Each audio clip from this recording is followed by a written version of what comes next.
Assalamualaikum warahmatullahi wabarakatuh. Kembali bertemu dengan saya Jonelis Effendi. Pada video kali ini saya akan memberikan trik bikin judul dengan bantuan kata kunci. Pada materi sebelumnya, materi 3, kita telah membahas masalah tema, topik, dan judul. Judul dalam materi ketiga itu secara umum ya, yang relevan berkaitan dengan topik yang sudah dipilih. Nah, pada materi 4 ini kita lebih mengkhususkan tentang judul, trik bikin judul. Dan trik bikin judul ini sebenarnya banyak sih. Dan yang paling mudah itu, menurut saya, dari beberapa trik yang sudah saya pelajari, itu dengan menggunakan kata kunci. Nah, kata kunci ini diambil dari topiknya. Jadi itu masih lingkupnya sama ya. Jadi bukan berarti topiknya A, nanti kita ambil kata kuncinya dari C, D, dan seterusnya.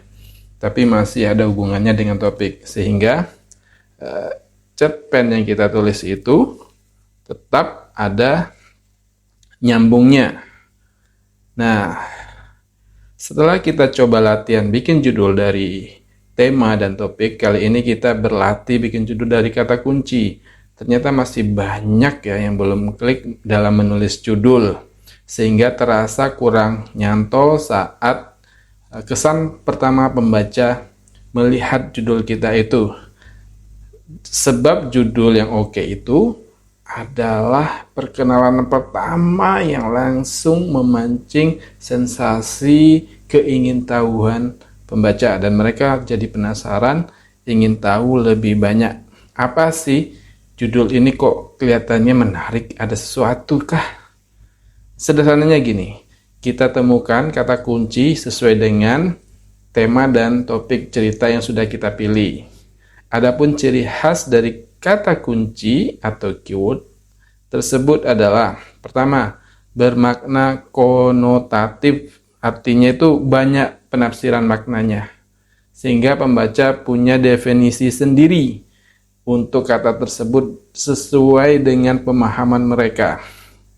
Lain kepala, lain pula isinya ya. Ya betul, dalam artian kata yang makna konotatif tadi ini, dia memiliki multi tafsir maknanya. Model kata ibu, itu kata kunci yang kuat. Ayah juga termasuk ya.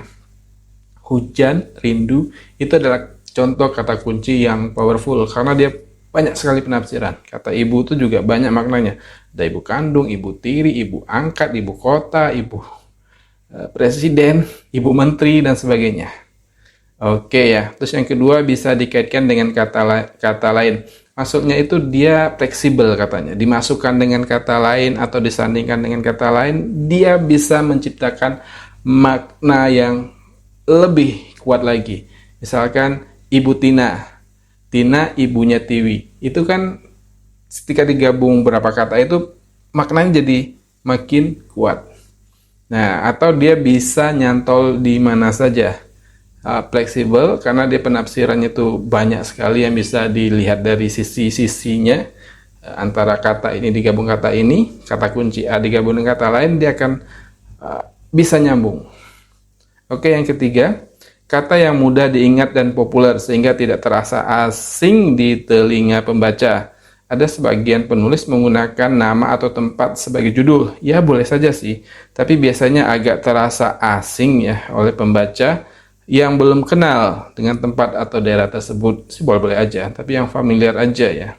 Kata ibu, kata ayah, kata cinta, itu kan kata-kata yang familiar, tapi memiliki makna yang meluas. Yang poin keempat, kata yang bertenaga atau powerful, baik berdiri sendiri ataupun digabung dengan kata lain. Ini kata kunci yang bagus ya.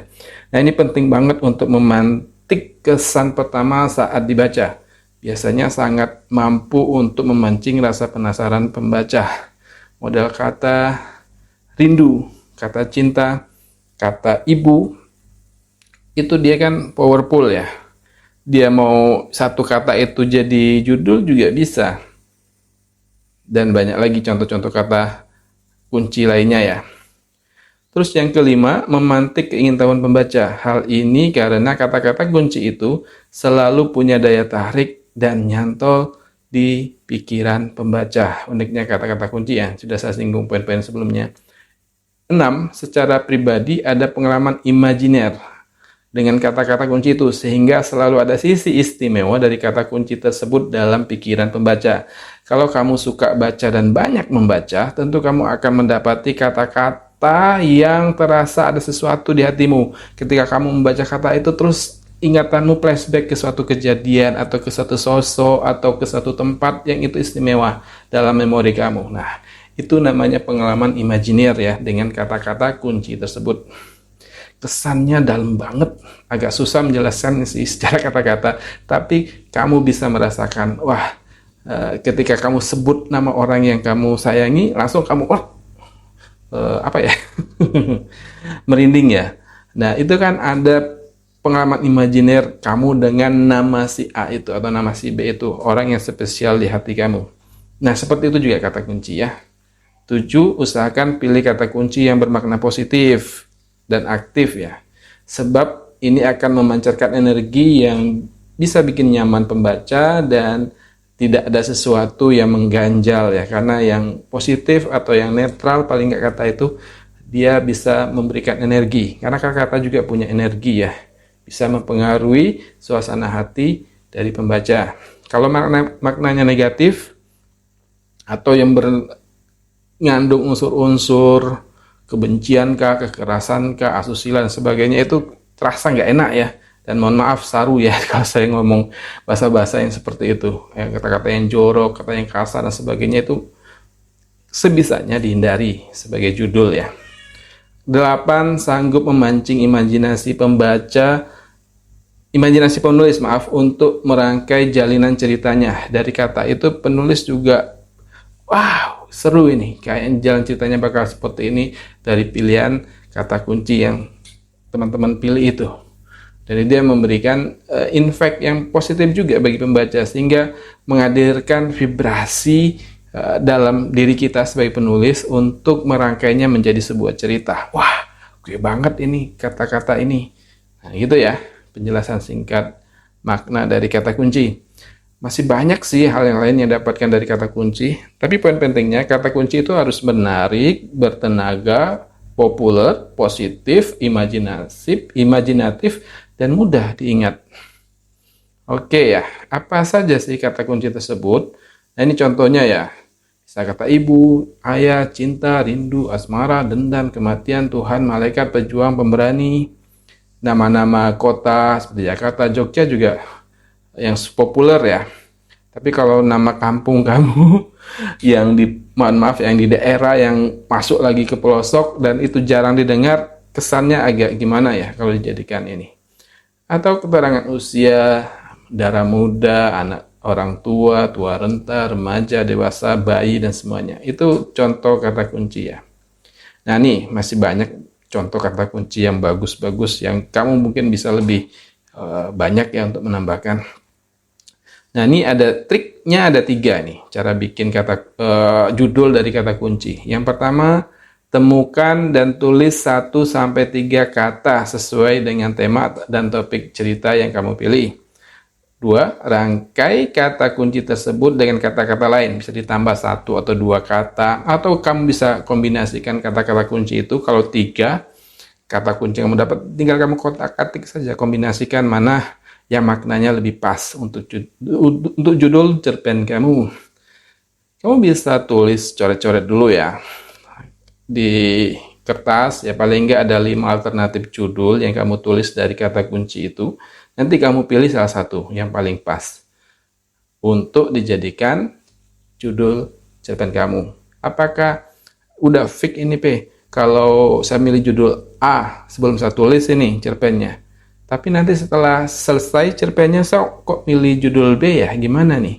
Ya boleh saja, tapi itu tidak merubah isi dari ceritamu, bahkan lebih menguatkan dari judul yang kamu pilih. Jadi boleh saja untuk mengganti judul setelah cerpennya selesai. Tapi di tahap awal ini sebaiknya kamu bikin judulnya dulu. Ini saran saya. Tapi udah kebiasaan nih saya nulis dulu baru nulis judul. Ya bisa, nanti kamu bisa pakai juga trik ini Nanti kamu tinggal pilih yang sesuai dengan dengan cerpen yang kamu sudah tulis itu. Oke ya. Nah, sekarang ada latihan. Ini ada kata kuncinya hujan. Hujan juga kata kunci yang powerful. Terus kamu bikin 5 judul alternatif. Judul 1, 2, 3, 4, dan 5. Dikerjakan ya, nanti disetor melalui WhatsApp. Dan nanti akan saya koreksi judul mana yang paling keren untuk dijadikan sebuah cerpen yang menarik. Dan saya sarankan juga untuk bikin bank judul. Ada catatan, terus nanti ketika ada ide terpintas ide, berkeliaran begitu cepatnya di pikiran kita, langsung ditulis menjadi judul. Ini kebiasaan saya ya. Mana-mana bawa buku catatan atau di note HP kamu kan ada aplikasi notepad, ditulis kata-kata kunci atau judul yang sudah jadi judul. Terus nanti ada kesempatan kamu baca-baca lagi, sehingga itu jadi memperkaya ide-ide kamu untuk dijadikan tulisan. Karena sudah ada judul, itu menarik. Saya senang banget koleksi ini, sampai ada ratusan judul, cerpen kah, artikel kah, puisi kah, novel kah, sampai buku ya, yang saya arsipkan. Dan suatu saat ketika saya baca, bisa menjadi ide saya untuk ditulis. Kapan tahu ya, kita punya, saya iseng baca lagi catatan bank judul yang sudah kita tulis itu, mana tahu dari situ kita muncul ide-ide untuk menulis cerpen. Oke, demikian ya materi 4 ini, dan selesaikan tugasnya, diserahkan ke WA saya, nanti akan saya nilai. Demikian, dan kita lanjut ke video berikutnya. Wassalamualaikum warahmatullahi wabarakatuh.